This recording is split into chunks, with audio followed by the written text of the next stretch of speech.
everybody. Welcome to our YouTube channel भूगोल शाला। आज के हमारे टॉपिक का नाम है अंधकार युग या डार्क एज इन ज्योग्राफी। तो भूगोल में अंधकार युग या डार्क एज किसे कहते हैं, इसके बारे में आज हमारी क्लास रहेगी। तो सबसे पहले हम डार्क एज का मीन क्या है इसके बारे में जानते हैं। अंधकार युग जैसा कि आप समझ पा रहे हैं कि एक नेगेटिव सेंस में कि अंधकार का मीन होता है कि इस समय कोई भी वर्क ज्योग्राफी में नहीं हुआ है, ये मीन है इसका। यद्यपि आज की क्लास में हम ये क्लियर कर लेंगे कि क्या सीरियसली इस समय विशेष में कोई भी काम ज्योग्राफी में नहीं हुआ क्या, और अगर नहीं हुआ तो क्यों नहीं हुआ। क्लियर है। तो अंधकार युग या डार्क एज 3वीं से और 12वीं शताब्दी तक, 3rd to 12th सेंचुरी को डार्क एज या डार्क पीरियड कहते हैं ज्योग्राफी में, क्योंकि इसमें महत्वपूर्ण जो ज्योग्राफी में खोज नहीं हुई है, या हम कहें कि विद्वानों ने ज्यादा वर्क ज्योग्राफी में ना करके धार्मिक क्रियाकलापों में अधिक ध्यान चला। क्लियर है। इस समय में बहुत सारे वार्स हुए हैं, बहुत सारे युद्ध हुए हैं और धर्म का महत्व इस समय ज्यादा बढ़ गया है। ठीक है। राजनीतिक मुद्दों ने ज्यादा स्थान ले लिया है बजाय कि एक इन्वेंटेड वाले वर्क को छोड़कर। क्लियर है। तो यद्यपि हम इस टाइम पीरियड को कंप्लीटली अंधकार युग नहीं कह सकते हैं। जनरली अंधकार युग को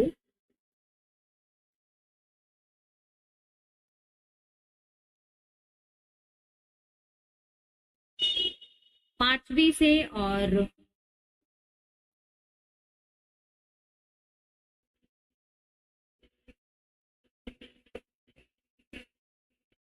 14th सेंचुरी तक कहा जाता है।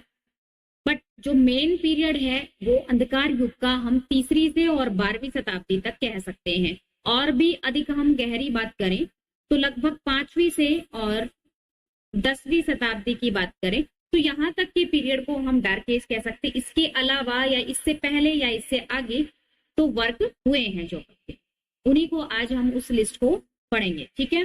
तो देखिए अंधकार युग क्यों मेनली स्टार्ट हुआ, क्योंकि इस समय बाइबल या चर्च का महत्व अधिक बढ़ गया। क्लियर है। अब चर्च की महत्ता या चर्च का डोमिनेंस है वो स्टार्ट हो गया। चर्च या बाइबल के जिक्र हैं वो आपको सबसे ज्यादा मिलते हैं, और बाइबल एक धार्मिक पुस्तक है। ठीक है। चर्च में केवल और केवल धर्म के आधार पर सीधा स्वर्ग प्राप्ति की बात की जाती है। ठीक है। तो ये स्वर्ग के बारे में बात करते हैं, मोक्ष के बारे में बात करते हैं कि जिस प्रकार से धार्मिक क्रियाकलाप या धार्मिक अनुष्ठान किए जाने से या चर्च के जो भी पैरामीटर्स हैं उनके द्वारा सीधा स्वर्ग की प्राप्ति होती है। इस तरह के वर्क हैं वो उस टाइम पे चले हैं। तो लोगों का रुझान है वो इस तरफ से जो हम कहें खोज से या ज्योग्राफी में कोई इतिहासकार इतिहास लिखने में या ज्योग्राफी में ज्यादा कंट्रीब्यूशन नहीं रहा है। तो सिंपल सी बात है। इसके अलावा जो कुछ ऐसे भी विद्वान हुए हैं जिन्होंने इसमें प्रयास किए हैं इस टाइम विशेष में कि हम अपना कुछ महत्वपूर्ण जो वैज्ञानिक हुए हैं, विज्ञान का इसमें विरोध किया गया है। तो विज्ञान का विरोधी, ये हम डार्क एज को कह सकते हैं, विज्ञान विरोधी या ज्योग्राफी विरोधी कह सकते हैं हम इसको, क्योंकि इसमें साइंटिफिक रिसर्च है वो थोड़ी कम हुई है। कारण क्या रहा है कि धर्म का महत्व अधिक है। अब दो पहलू आप लेके चले, एक है साइंस और एक है धर्म। ठीक है। अब जहां साइंस आ जाता है, जहां विज्ञान आ जाता है, वहां हर तथ्य की पुष्टि हो सकती है, और जहां धर्म आता है वहां अंधता आती है। क्लियर है। ब्लाइंड फेथ आपको करना पड़ता है, ईश्वर के ऊपर विश्वास, ईश्वर के ऊपर आस्था, ईश्वर के प्रति समर्पण, इस प्रकार से धार्मिक जो क्रियाकलापों की तरफ आपको लेके जाता है, जो कि अंधता की तरफ ले जाते हैं, जो कि ब्लाइंड फेथ करवाते हैं। जबकि विज्ञान की प्रस्तुति है वो फैक्ट देने में है। तो विज्ञान फैक्ट टू फैक्ट बात करता है, किसी भी चीज का लॉजिक या किसी भी चीज का प्रमाण प्रस्तुत करता है। ठीक है। जो चीज एक्चुअल में एग्जिस्ट करती है वो ही विज्ञान है। क्लियर है। तो वो तथ्य की पुष्टि कराते हैं, इसलिए साइंस में हर चीज को एक्चुअल में बताया जाता है। वहीं पर चर्च या बाइबल या धार्मिक समय इस टाइम चल रहा था। तो जो रोमन एम्पायर के खत्म होने के बाद अभी तक हमने यूनान वासियों के बारे में पढ़ा, जिन्होंने कि एक एक्सीलेंट वर्क किया है साहित्य में, या हिस्ट्री की बात करें और ज्योग्राफी की बात करें तो यूनान वासियों ने एक्सीलेंट वर्क किया है। इसके बाद रोमन एम्पायर का शासन आ जाता है।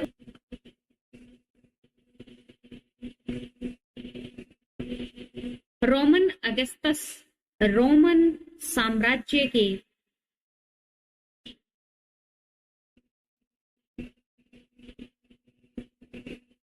शासक हुए हैं लास्टली। तो रोमन जो हमारे ज्योग्राफर हैं वो स्ट्रैबो रहे हैं, स्ट्रैबो। और स्ट्रैबो ने लास्ट वर्क किया है रोमन साम्राज्य का, या हम कहीं डार्क पीरियड वहीं से स्टार्ट होता है। तो स्ट्रैबो ने अपना वर्क किया है। इसके बाद रोमन साम्राज्य के शासक अगस्तस के ऊपर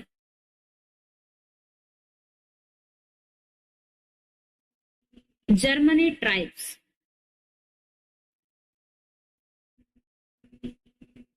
के शासक कौन रहे हैं? ओडासर। और इस ओडासर ने रोमन अगस्तस के ऊपर आक्रमण किए हैं और इसी समय रोमन साम्राज्य का अंत हुआ है। और यूरोप वासियों ने, जो पोप की हम बात करते हैं, तो पोप का और चर्च का इस समय बोलबाला हो गया और पोप अपना डोमेन स्थापित करने के लिए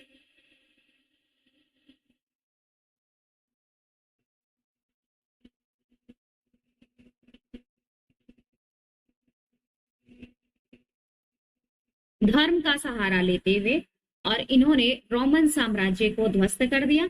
और पोप का इस समय बोलबाला है, धर्म का है, चर्च का है और बाइबल का है। ठीक है, तो बहुत सारे यहाँ पे वार हुए हैं। और इसी समय जो ओटोमन एम्पायर की हम बात करते हैं,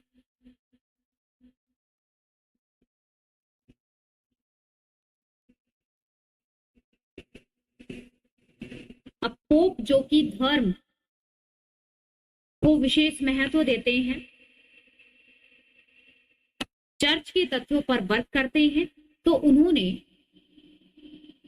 जबरन यहाँ पर अपना शासन स्थापित कर लिया। और यहाँ पर साहित्य को छोड़ करके, या हम कहीं कि ज्योग्राफी या वैज्ञानिक खोजों को छोड़ करके आर्ट या कल्चर के ऊपर या धर्म के ऊपर, स्वर्ग प्राप्ति के ऊपर, इन सब बातों पर जोर दिया गया है। क्लियर है? तो ये जो ओटोमन साम्राज्य, ये यूरोपवासी या पोप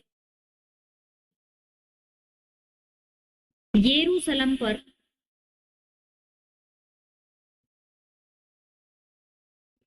अपना अधिकार करना चाहते हैं।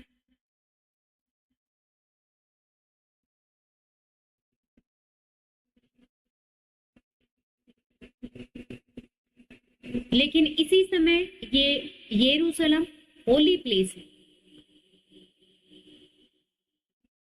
ठीक है, यहूदियों का होली प्लेस है यरूशलेम, ईसाई का एक धार्मिक स्थान है। और इस यरूशलेम को तो हम नहीं दे सकते हैं। इस तरह के जो आपसी विवाद है धर्म को लेकर के, इसी समय के चलते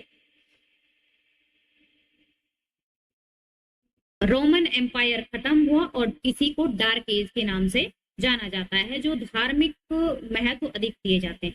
अच्छा, इनके द्वारा एक T-in-O मैप बनाया गया है।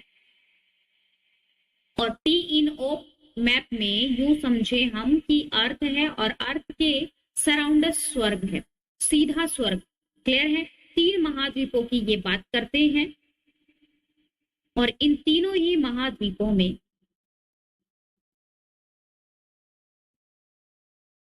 एशिया, अफ्रीका और यूरोप। क्लियर है? अब ये जो टी बना है, इसमें महासागर की बात करते हैं, भूमध्य सागर। लाल सागर और फारस की खाड़ी। क्लियर है? ये टी में सागर भी बने हैं और 3 महाद्वीप है। ठीक है, सीधा फिर इनके बाद स्वर्ग का रास्ता। ठीक है, अर्थ के चारों ओर स्वर्ग फैला हुआ है। जो धार्मिक अनुष्ठान, जो इन तीनों ही महाद्वीपों की यात्राएं भी हुई हैं, धार्मिक अनुष्ठान किए गए हैं, धार्मिक मुद्दों को लेकर के यहाँ पर चर्चाएं भी हुई हैं, धार्मिक यहाँ पर मतभेद भी हुए हैं, और इन सभी के चलते सीधा स्वर्ग का रास्ता यहाँ से मिलता है। तो ये T-in-O मैप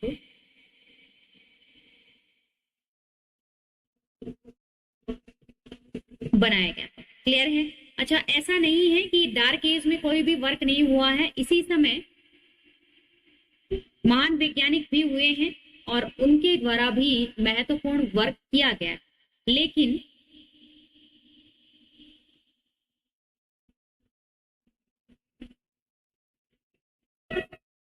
इन साइंटिस्ट को, इन वैज्ञानिकों को, जो महान वैज्ञानिक हुए हैं, इन्हें भी आलोचनाओं का, विपक्ष का और इन्हें प्रेशर का फील किया है इन्होंने, क्योंकि इस समय जो एम्पायर हैं वो परमिशन नहीं देते हैं इस तरह की बातें करने में।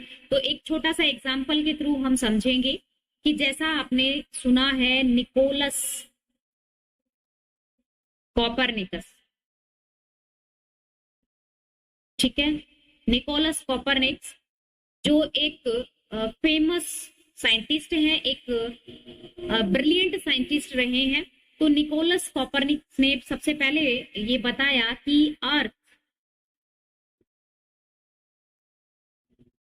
सन के चारों ओर घूमती है। ठीक है, और सभी ग्रह इसके चारों ओर चक्र लगाते हैं, ऐसा कॉपरनिकस ने बताया। तो इस समय उन्हें भारी खामियाजा भुगतना लग पड़ा, क्योंकि एम्पायर क्या कहते हैं कि यरूशलेम जो एक इनका हॉली प्लेस है, धार्मिक स्थान, वो अर्थ के बिल्कुल बीच में है और अर्थ पूरे ब्रह्मांड के बिल्कुल बीच में है। ठीक है, और जितने भी ग्रह, नक्षत्र या तारे हैं वो सभी इस अर्थ के चारों ओर चक्र लगाते हैं।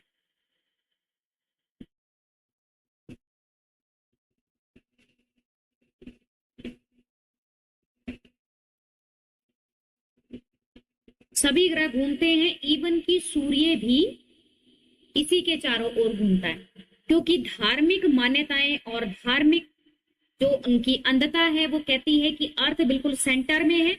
अर्थ को ईश्वर ने सेंटर में बनाया है और उसमें भी यरूशलेम एक होली प्लेस है, उसको सेंटर में बनाया, और अर्थ के चारों ओर सारे प्लेनेट्स हैं वो मूव करते हैं। क्लियर है? तो इवन की सन भी इसके सराउंडर्स मूव करता है। ऐसा निकोलस कॉपरनिकस को वापस से समझाने का प्रयास किया गया। समझाने का क्या, इनकी काफी आलोचना, इनको बहुत सारा हम कहें कि इनका विरोध किया गया और इनको, इनके वर्क को भी नष्ट करने का प्रयास किया गया। क्लियर है?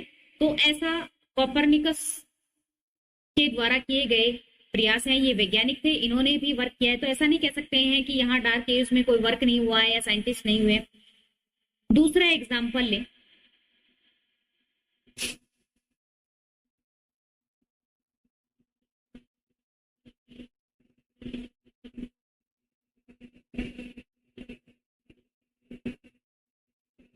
अगले महान वैज्ञानिक गैलीलियो।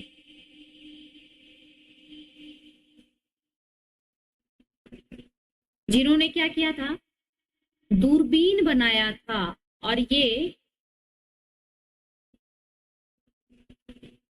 गैलीलियो की स्टोरी आपने सुनी होगी कि वो अकेले अर्थ पर रहते हुए और अपने धरातल के ऊपर ही ग्रह और तारों की अनुभूति किया करते थे, और लास्टली जब उनके द्वारा, उनसे पहले दूरबीन का आविष्कार हो चुका था और जब वो यूरोप में दूरबीन बन चुकी थी, तब गैलीलियो ने परचेज का सोचा, तो वो ऐसा कर नहीं सकते हैं क्योंकि इतना कॉस्टली इंस्ट्रूमेंट वो परचेज नहीं कर सकते थे। तो उन्होंने लेंसेज लेकर के खुद ही दूरबीन बनाया और उन्होंने पूरे आसमान और ब्रह्मांड को देखा, तो वो जिस प्रकार की अनुभूति कर रहे हैं कि जैसे अर्थ है और अर्थ मूव करती है सन के अराउंड और सन के चारों ओर और भी सारे प्लेनेट्स हैं वो मूव करते हैं, ऐसा उन्होंने फील किया। तो ये भी उस समय विशेष के ही वैज्ञानिक हैं। तो इन सभी वैज्ञानिक की आलोचनाएं की गई हैं, इनको परमिट नहीं किया गया है ये सब वर्क करने के लिए, क्योंकि उनको ये कहकर कि तुम किस प्रकार की फालतू बातें करते हो, अर्थ ही सब कुछ है, ईश्वर ने जो बनाया है वो अर्थ सबसे ज्यादा सुपीरियर है और हम सबसे ज्यादा सुपीरियर हैं, और सबसे बीच में धार्मिक जो स्थान हमारा है वो सबसे ज्यादा इंपॉर्टेंट। क्लियर है? तो देखिए इसमें जो हम अंधकार युग की बात करते हैं तो इसमें साहित्य, विज्ञान और भूगोल में वर्क नहीं हुआ। ठीक है, तो मेनली यहाँ पर साहित्य में, विज्ञान में कोई विकास नहीं हुआ है, इवन की ज्योग्राफी में भी कोई विकास नहीं हुआ। अच्छा, अब हम बात करें कि अंधकार युग का प्रारंभ कहाँ से हुआ, किसने बताया कि ये डार्क एज है, और इसी के बारे में सबसे पहले किसने इस तरह की बातें की कि ये अंधकार युग है, ये डार्क एज है, जहां से स्पष्ट होता है। तो देखिए इटालियन स्कॉलर,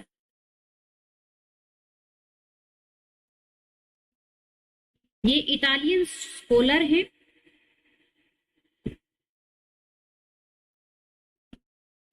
और जिनका नाम है वो स्वयं फ्रांसीसी है, पेट्रा का, फ्रांसीसी पेट्रा इंपॉर्टेंट है। तो इटालियन स्कॉलर फ्रांसीसी पेट्राका ने ये फील कराया, ये उन्होंने बताया, वो उन्होंने सबसे पहले कॉइन किया, या ऐसे पर्सन है जिन्होंने सबसे पहले डार्क एज को कॉइन किया।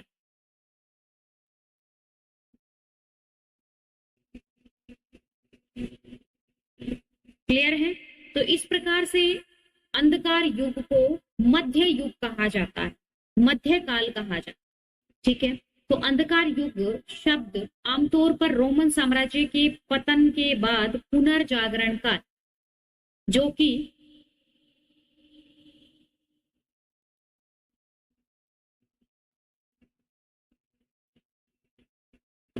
500 से 1400 ईसा पूर्व, ठीक है, 500 से 1400 ईस्वी की शुरुआत से पहले की अवधि को संदर्भित करता है।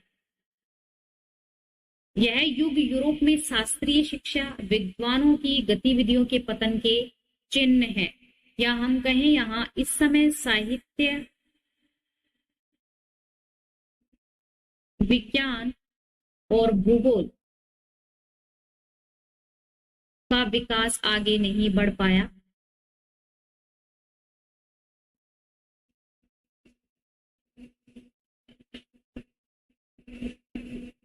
इस समय इनका विकास बंद हो गया। क्लियर है? तो फिर क्या हुआ कि इस समय पुरानी मान्यताओं को, ठीक है,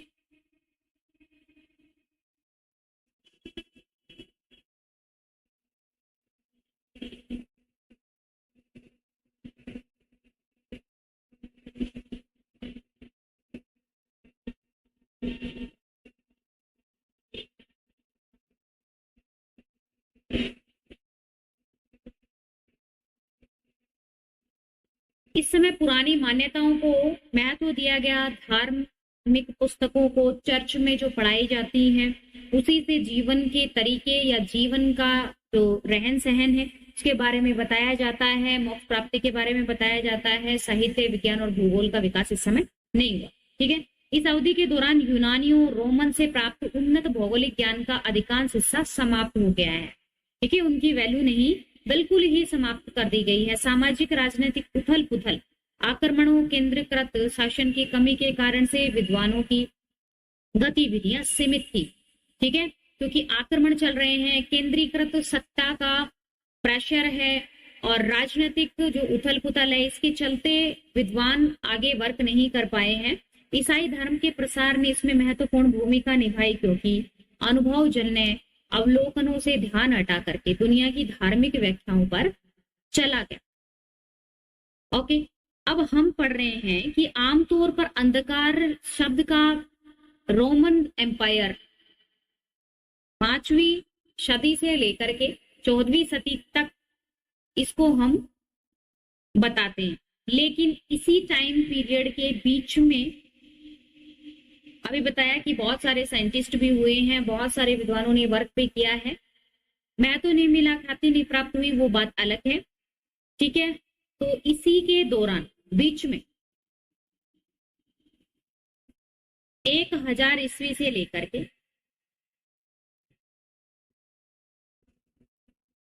1300 ईस्वी के बाद तक का समय अरब काल, और अरब काल के विद्वानों ने भी बहुत सारा वर्क किया है। इबन हाकल, इबन खलदून, इबन बतूता, अल मसूदी, अल बरूनी या अल इदरशी। ठीक है, इन्होंने बहुत सारा योगदान ज्योग्राफी में दिया है और वही यूनान और रोमन बेस्ड ज्योग्राफी पर वर्क किया है। तो इसी टाइम पीरियड के दौरान अंधकार युग के बीच में भी अरब काल भी आया है और उस समय पे यहाँ पर वर्क किए गए हैं, कुछ साइंटिफिक वर्क भी किए गए हैं। तो कंप्लीटली डार्क एज तो नहीं है। हम इस समय को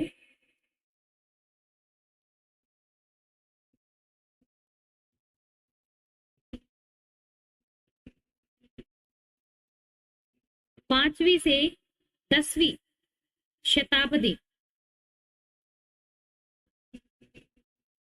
mean 5th to 10th century को हम डार्क एज कह सकते हैं, क्योंकि इस समय पर ज्यादा अधिक आविष्कार या खोज या फिर साहित्य रचना या भूगोल में वर्क नहीं हुआ है, विज्ञान में वर्क नहीं हुआ। क्लियर है? तो जो लगभग मध्यकाल की हम बात करते हैं तो ये 900 500 से और 1400 ईस्वी तक 900 वर्ष होते हैं। ठीक है, और ये 900 साल कंप्लीटली डार्क एज नहीं है। क्लियर है? समझ गए होंगे कि डार्क एज क्या है, मध्यकाल क्या है, और ये जो टर्म है ये कहां से आया है, अंधकार युग तो रोमन एम्पायर के एंड से लेकर के, और यहाँ पर फ्रांसीसी पेट्राका ने इसे कॉइन किया है। चलिए वापस से, dark age during the pax Roman, the Roman empire included much of western Europe.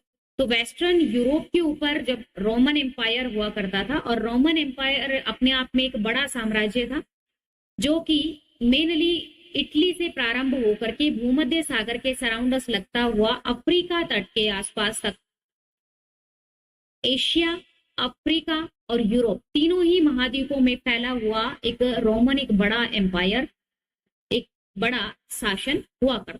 Clear है?